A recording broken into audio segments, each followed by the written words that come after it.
Жыл басынан бері Солтүстік Қазақстан облысында 65 мал ұрлау фактісі тіркеліп отыр. Қылмыстардың көбі малдың өрісте қараусыз жайылып жүрген жерінде жасалған. Ауылдық округтерде барымташылардың жолын кесуге және маскүнемдікті алдын алу мақсатында қандай жұмыстар жасалып жатқаны Тайынша ауданы Ақжар және Уәлиханов аудандық учаскелік полиция инспекторлерінің халыққа есеп беру кездесулерінде талқыланды.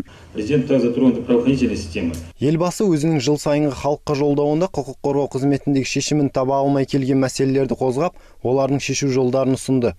Олардың бірі азаматтардың полиция қызметіне деген сенімін арттырып, құқық қорғау қызметінің жұмысын мейлінше ашық ету. Полиция лейтенанты Жасұлан Абдрахманов Ленин ауылдық округінде учаскелік полиция инспекторы қызметінде жұмыс істеуде. Оның жүргізіп келе жатқан профилактикалық жұмыстарының арқасында аудандағы криминогенді жағдайды тұрақты етіп ұстауға сеп болып отыр. 2015 жылы жылдың 5 айларының округінде аумағында 101 әкімшілік хаттама бұзушылық анықталды.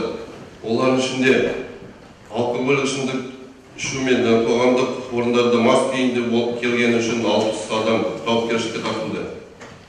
Ұсақ бұзушылық жасау, сонымен ішінде қоқыс лақтыру бойынша 5 материал сотқа жіберілді. Отбасы тұрмыстық саласында құқық бұзушылық жасағаны үшін 12 құқық бұзушылық жауапкершілікке тартылды.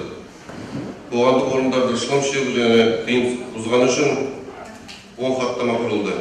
Халық алдында Келеровка ауылдық округінің учаскелік полиция инспекторлары да есеп берді. Бұл елді мекеннің сақшыларын маскүнемдік фактілері алаңдатып отыр. Тайынша ауданында ағымдағы жылы маскүнемдіктен мәжбүрлеп емдеуге 11 адам жіберілген, ал Ақжар ауданында 2 адам.